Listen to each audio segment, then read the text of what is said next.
El 14 de abril de 1931 se proclamaba en España la Segunda República. El nuevo régimen fue el resultado de la crisis monárquica provocada por la dictadura de Primo de Rivera y del esfuerzo tanto político como de los intelectuales. Para gran parte de la sociedad, la República simbolizaba las ansias de cambio social y económico, mientras que las clases favorecidas la percibieron como una amenaza. El apoyo del rey Alfonso XIII a Primo de Rivera había vinculado el destino del rey a la del dictador. La oposición republicana se unió y fortaleció tras la firma del Pacto de San Sebastián, apoyado mayoritariamente por esos intelectuales y la agrupación al servicio de la República. Este Pacto de San Sebastián también incluyó a los partidos catalanistas y al socialismo. Tras la dimisión de Berenguer, el almirante Aznar recibió el cometido de convocar elecciones.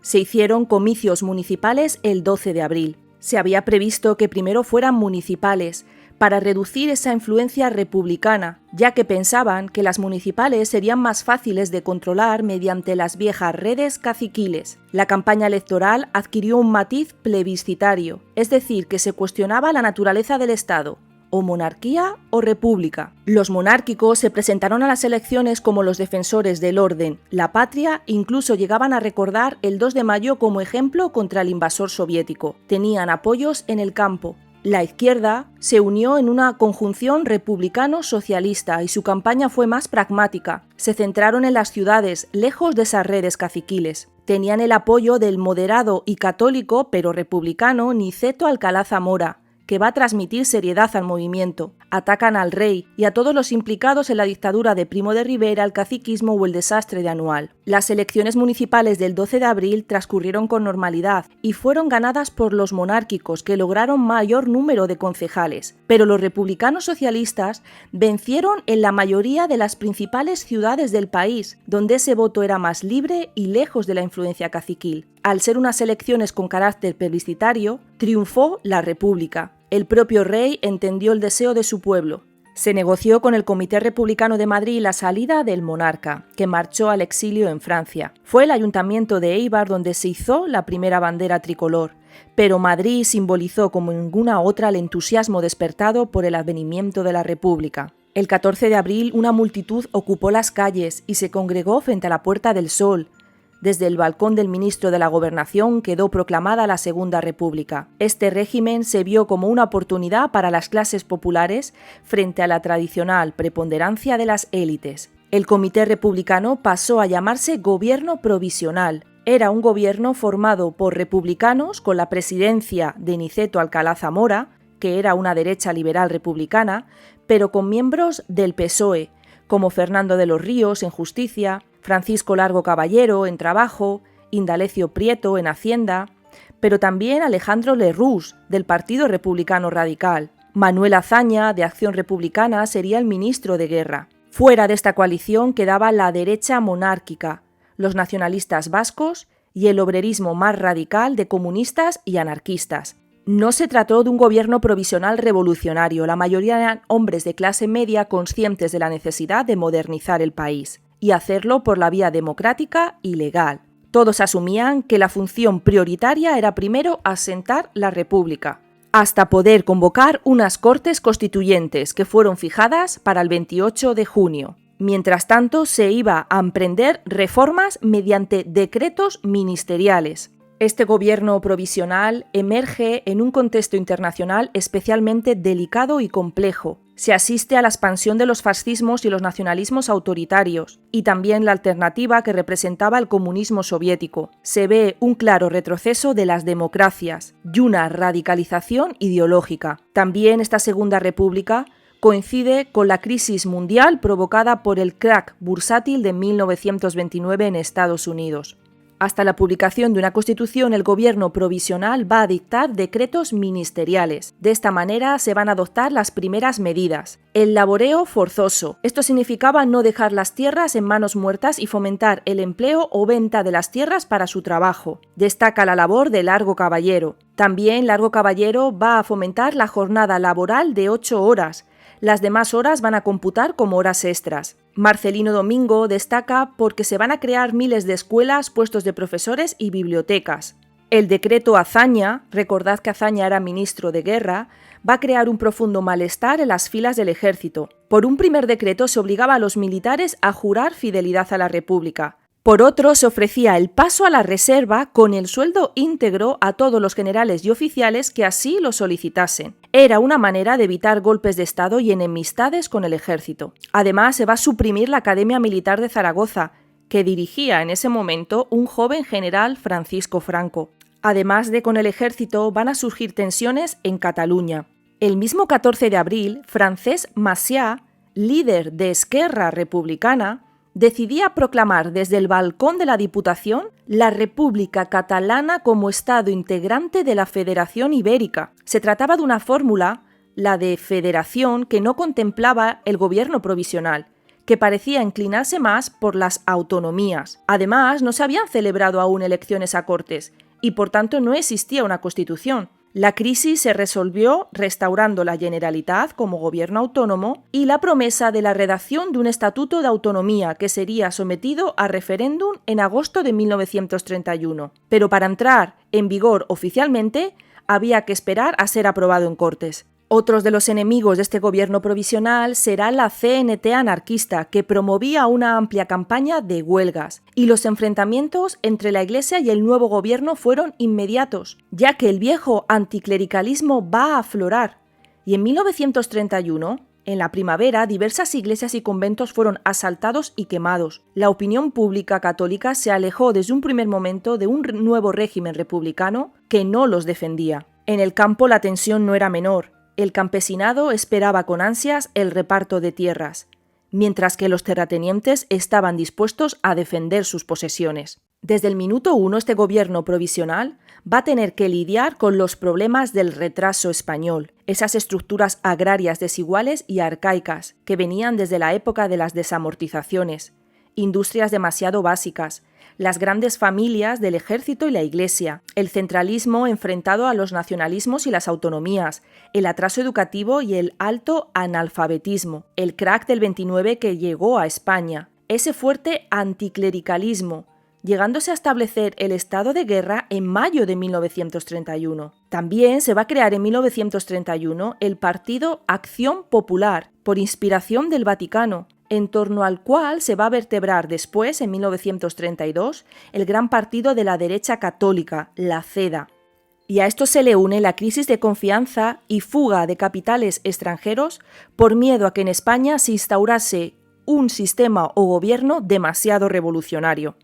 La principal tarea del gobierno provisional fue convocar elecciones a Cortes Constituyentes que se celebraron en junio de 1931 con total tranquilidad. La participación fue alta, un 70%, y el triunfo fue para la coalición republicano-socialista, en concreto el PSOE, que se convirtió en la formación parlamentaria más numerosa. Le seguían los radicales de Lerroux y el partido de Azaña. Los grupos monárquicos mal organizados quedaron reducidos a grupos minoritarios, y este hecho se va a dejar notar en la redacción de la Constitución de 1931, con ideas profundamente republicanas y socialistas. Estas Cortes, entre agosto y diciembre de 1931, estuvieron debatiendo y elaborando la Constitución que fue finalmente aprobada ese diciembre de 1931. España era una república de trabajadores de toda clase. La soberanía popular era explícitamente en la frase «el pueblo». El poder legislativo era unicameral, con un Congreso de los Diputados. El poder ejecutivo era defendido por el jefe de gobierno y el presidente de la República. El Tribunal Supremo era la cúspide del poder judicial. El sufragio era universal y por primera vez se recogía el sufragio femenino.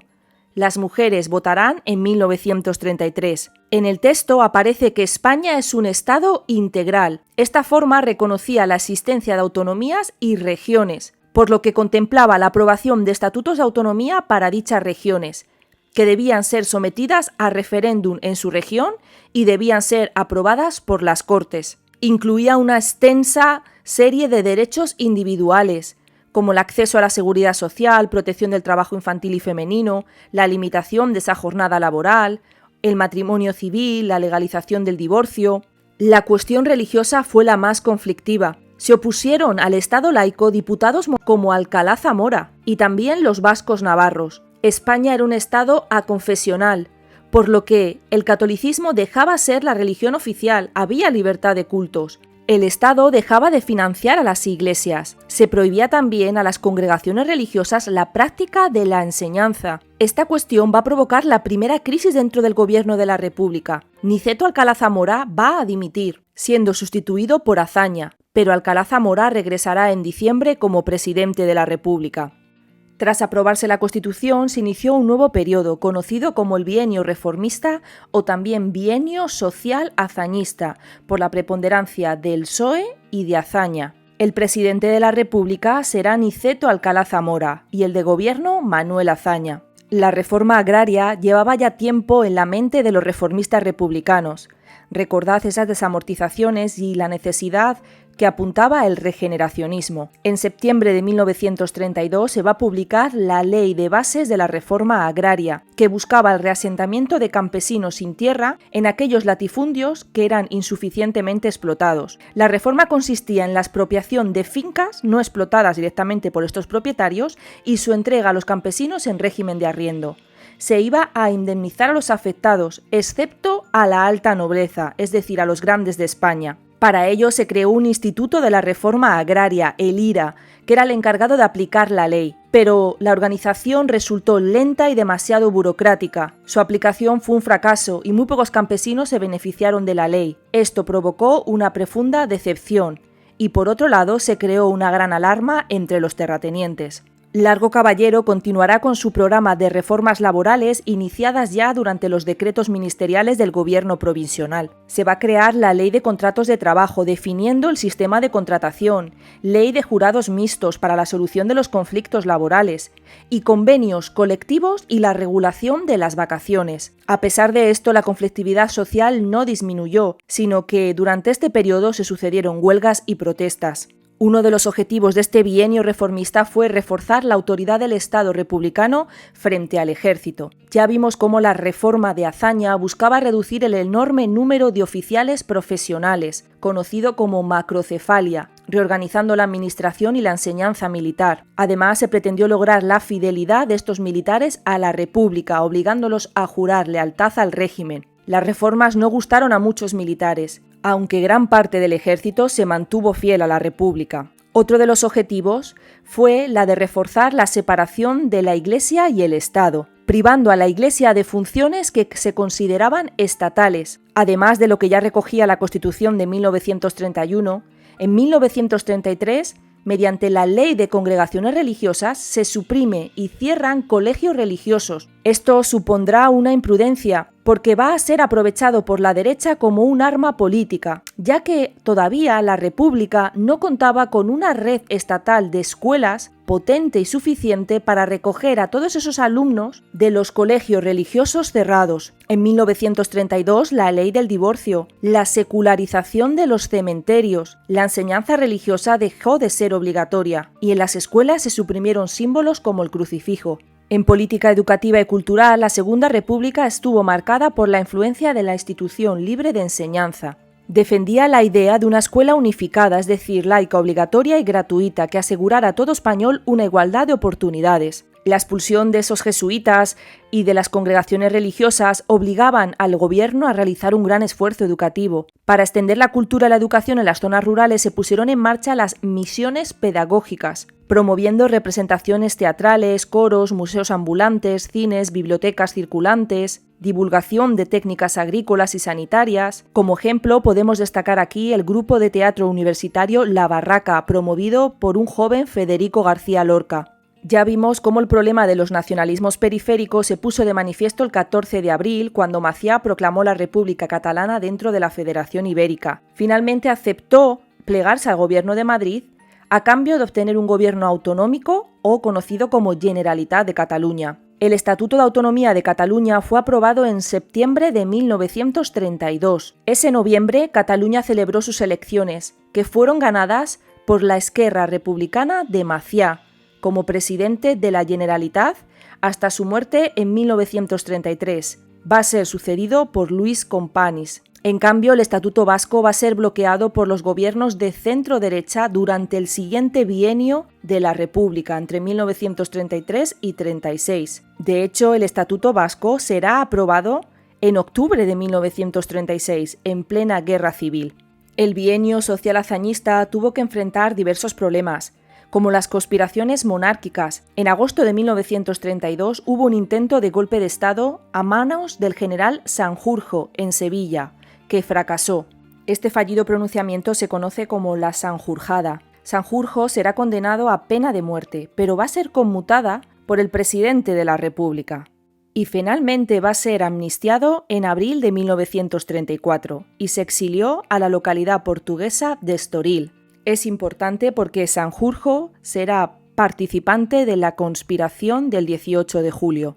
La derecha, por su parte, aprenderá que la vía del pronunciamiento no es la solución y va a preferir actuar por la vía de la legalidad. Por eso, con los partidos de Acción Popular, dirigido por Gil Robles, se va a crear la organización de Confederación Española de las Derechas Autónomas, la CEDA, en marzo de 1933, liderada por Gil Robles, un amplio partido de derechas con el objetivo de llegar por la vía democrática. También hubo alteraciones sociales. La extrema izquierda, sobre todo la anarquista, produjo sangrientos choques con los guardias civiles. Por ejemplo, destaca el episodio de Casas Viejas en enero de 1933, donde hubo una sangrienta represión por parte de la Guardia Civil, que no hacían más que desprestigiar a ese gobierno de hazaña. En ese 1933 la conflictividad social pareció condenar ese reformismo, pues se multiplicaron el número de huelgas, sobre todo entre los campesinos. Esto va a precipitar la dimisión de Azaña. Le suceden dos gobiernos, Lerroux y Martínez Barrios, pero el objetivo es disolver las Cortes y convocar nuevas elecciones. Las elecciones de noviembre de 1933 se celebraron conforme a la Constitución de 1931 y, por tanto, las mujeres por primera vez ejercieron su derecho al voto. Se va a producir el triunfo del centro-derecha. Las fuerzas políticas que se presentaron en estas elecciones fueron: dentro de la derecha estaba el Bloque Nacional, cercano a la extrema derecha y liderado por Calvo Sotelo. Este bloque nacional estaba formado por grupos como Renovación Española, que se mostraba contrario a la República desde un principio, la Comunión Tradicionalista, es decir, los carlistas que se habían reorganizado en una ultraderecha autoritaria, y también la Falange Española, fundada por José Antonio Primo de Rivera, el hijo del dictador Miguel Primo de Rivera. Se va a unir con las Junts en 1934. Las Junts eran juntas ofensivas nacionales y sindicalistas. Por esa época tenían escasos militantes, pero con una enorme agresividad. La CEDA, la Confederación Española de Derechas Autónomas, liderada por Gil Robles, era el único partido que representaba el acceso legal al poder. Era un partido confesional y nace con el objetivo de defender los intereses de la Iglesia Católica, si bien ellos defienden la accidentalidad de las formas de gobierno. Por tanto, no se declaran ni republicanos ni monárquicos, aunque dentro de sus filas se acumula un gran número de monárquicos. Pero la CEDA era un partido muy heterogéneo, le permitía tener en sus filas auténticos demócratas y a personas de corte fascista. Este es el partido que va a ganar las elecciones. Obtuvo 115 diputados, los mismos que el PSOE en el anterior bienio. El centro estaba representado por el Partido Republicano Radical de Alejandro Lerroux, pero recientemente este partido se había derechizado, acercándose cada vez más a las posturas de la CEDA.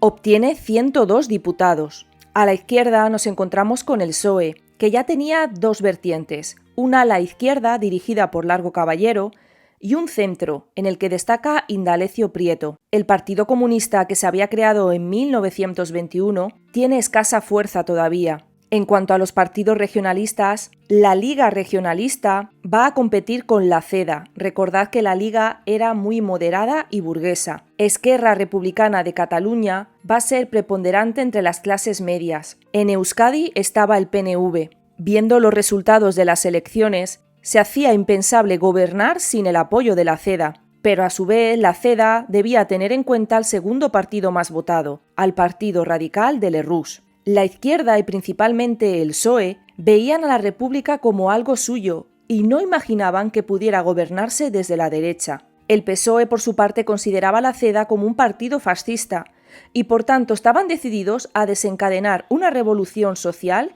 si la CEDA conseguía el poder. Alcalá Zamora, temeroso de la reacción de las izquierdas ante un posible gobierno de derechas, va a encargar gobierno, en vez de a la CEDA, al radical Lerroux. Lerroux va a basar su programa de gobierno en una rectificación y revisión de toda la obra realizada durante el bienio social hazañista.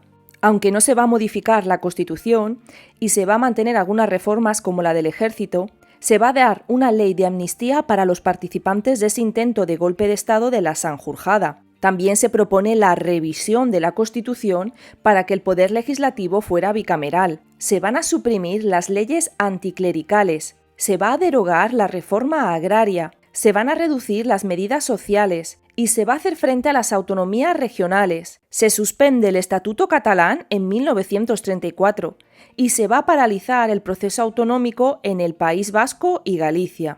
El gobierno avanzaba hacia posiciones cada vez más conservadoras y el miedo al autoritarismo fue palpable. La gota que colmó el vaso para la izquierda fue la entrada de 3 ministros de la CEDA en el gobierno, en octubre de 1934. Por esta razón, los socialistas van a lanzar la revolución social en Asturias. De esta manera, el PSOE opta por la lucha frontal y fomenta una huelga general el 4 de octubre, dirigida por Largo Caballero. Esta huelga buscaba una revolución armada que permitiera conquistar el poder de forma violenta y establecer una revolución socialista. En Madrid los planes fracasaron, pero sí triunfó en Asturias, secundados por obreros y mineros en torno a los sindicatos de la UGT, la CNT y el partido del PSOE y los comunistas. Los mineros armados asaltaron cuarteles, asesinaron sacerdotes y burgueses y quemaron 58 iglesias. Aunque el movimiento no llegó a extenderse por todo el país, fue una auténtica revolución social en la cuenca asturiana. El gobierno envió a la Legión, creada por Millán Astráez en 1921, comandada por el general Franco. Va a ser consumada con una terrible represión. Se tardó 2 semanas en sofocar la rebelión. Miles de obreros acabaron en la cárcel, más de 1000 muertos entre los insurrectos y 300 militares, despido de miles de obreros por participar, y además no va a conseguir su objetivo, ya que la CEDA continuará en el poder. A Cataluña también llegó la huelga del 4 de octubre de 1934. Allí, Companys, el presidente, va a proclamar el Estado catalán dentro de la República Federal Española. Tan solo durará 10 horas, y los participantes serán encarcelados. Tras los sucesos de octubre en Asturias, nada será igual. El PSOE había roto la legalidad republicana intentando por la fuerza un cambio de gobierno, y la CEDA se volverá aún más conservadora tras ello. Se aumenta el presupuesto al ejército. Se vuelve a recuperar a altos mandos de dudosa fidelidad a la República, entre ellos Mola y Franco. En 1935 todo se precipitó. Se abrió una crisis en el gobierno, principalmente por la corrupción administrativa del Partido Radical de Lerroux, que se vio envuelto en el escándalo del extraperlo. El extraperlo es el comercio ilegal de bienes sometidos a algún tipo de impuesto por el Estado. Es una especie de mercado negro. De hecho, el origen de esta palabra o de este acrónimo está en el escándalo político ocurrido durante esta Segunda República, ya que se introdujo un juego de ruleta eléctrica en el Casino de San Sebastián, de la marca Extraperlo, nombre derivado de Strauss, Perel y Louwan, los apellidos de los judíos holandeses, quien promovieron el negocio. Se demostró, por tanto, la corrupción del Partido Radical de Lerroux, también con el asunto Nombela por pagos irregulares a una naviera. Esto va a precipitar la caída del gobierno. Alcalá Zamora encargó al centrista Portela Valladares un gobierno, pero con la misión de convocar nuevas elecciones. A las elecciones del 16 de febrero de 1936, la izquierda se presentó unida, formando una gran coalición conocida como Frente Popular, donde participaban republicanos y socialistas, Azaña, el PSOE, el Partido Comunista, la Unión Republicana de Martínez Barrios. Su programa era reformista, por lo que pretendían una vuelta de todas las reformas de ese primer bienio social hazañista. Aquí podéis observar carteles de esa propaganda electoral. Veis cómo se representa a la mujer mirando a ese preso, pidiendo amnistía. A la derecha vemos a otra mujer también que quiere votar a la izquierda, pero abajo de ella tiran los burgueses, la iglesia, se ve una monja. Esto hace mención a que la primera vez que votó la mujer en España en 1933, ganó la CEDA, ganó la derecha. Por lo que con esta cartelería pretenden que la mujer sea libre y vote a la izquierda. Por otro lado estaba la derecha, que en estas elecciones de febrero no llegó a formar un frente único y acabaron dividiéndose en la CEDA, que se va a aliar con los monárquicos y los más tradicionalistas, también algunos acuerdos con la Liga o con radicales y centristas, y luego estaba el bloque nacional, ese bloque liderado por Calvo Sotelo, con el partido Renovación Española. Y ya más extrema a la derecha tenemos la Falange y las Jons de José Antonio Primo de Rivera. De hecho, en el centro podéis ver el cartel de Acción Popular, ese partido creado por mediación del Vaticano en 1931 y que estaba dentro de la CEDA. Esta Acción Popular evolucionará hasta la actualidad con el Partido Popular. Estas elecciones de febrero no transcurrieron con normalidad, fueron violentas y los resultados muestran un claro hundimiento del centro y el triunfo de las izquierdas. España se había polarizado entre derechas e izquierdas.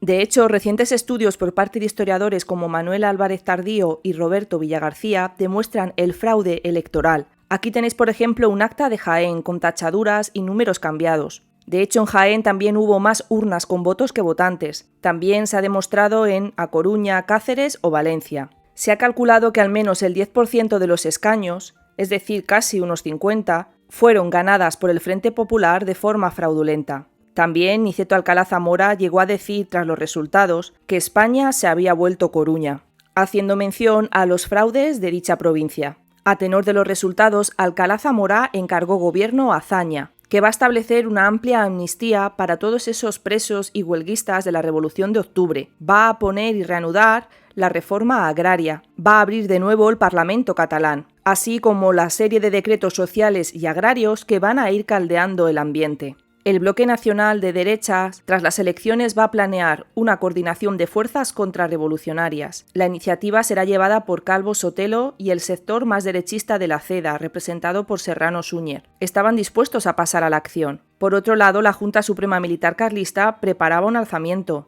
mientras que Falange buscaba un camino revolucionario a través de atentados para desestabilizar el régimen. Paralelamente, generales como Mola, Franco, Varela y otros se reunieron en marzo para acordar un alzamiento que restableciera el orden interior. El gobierno del Frente Popular también tuvo que hacer frente a los grandes desórdenes públicos, principalmente por las manifestaciones del sector más radical del PSOE, a manos de Largo Caballero. Muchos labradores comenzaron a ocupar fincas. En las ciudades, la CNT anarquista demandaba las subidas salariales y el clima de crispación era irrespirable. Se va a llegar a destituir al presidente de la República, Alcalá Zamora, y será Manuel Azaña elegido como nuevo presidente de la República, pasando a ser Casares Quiroga el presidente del gobierno. La atmósfera estaba cargada con quema de conventos, asesinatos, huelgas. Para entonces ya las fuerzas conspiradoras habían llegado a contactar con Mussolini para preparar un alzamiento, prestándoles Italia incluso ayuda militar. El golpe de Estado va a tener lugar el 18 de julio de 1936, provocando el inicio de la Guerra Civil.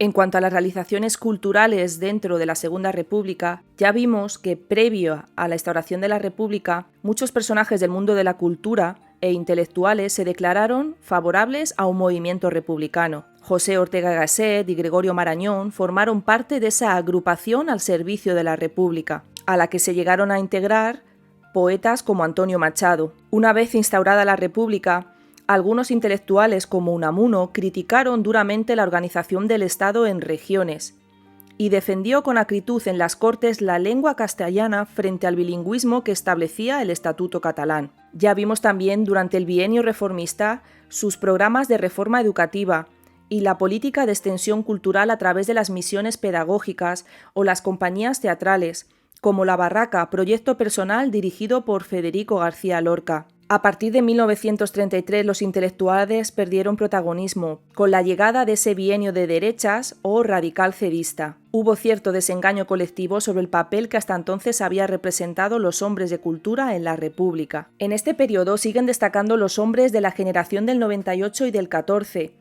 que continuaban aún en la plenitud de su labor científica y literaria. Pero esta etapa republicana también da paso a una nueva generación conocida como la de 1927. En estos años publican sus primeras obras Dámaso Alonso, Rafael Alberti, Pedro Salinas, Jorge Guillén, Federico García Lorca. También destaca el poeta Miguel Hernández. Hay que sumar la plenitud de figuras como los pintores Picasso, Miró y Dalí, y las primeras producciones cinematográficas de Luis Buñuel. La llegada de la Segunda República supuso para la mujer española el logro de una de las metas que otros países europeos habían alcanzado pocos años antes, la del derecho al voto. Mujeres como Clara Campoamor, Dolores Ibárruri, Margarita Nelken tuvieron un papel político importante. Los gobiernos de izquierda de la Segunda República abrieron las puertas de la universidad a la mujer, con la decisión política de la igualdad social de hombres y mujeres, con medidas como el establecimiento del divorcio o la implantación del matrimonio civil. A pesar de lo avanzado de las medidas, muchas veces chocaban con la mentalidad y la falta de comprensión de las propias mujeres, que en su mayoría seguían bajo la influencia cultural de esa educación patriarcal y religiosa que habían recibido. Es decir, que la derecha está decidida a utilizar ese voto femenino en su beneficio. Se crea, por tanto, la Acción Católica Femenina, que van en contra de ese Estado laico.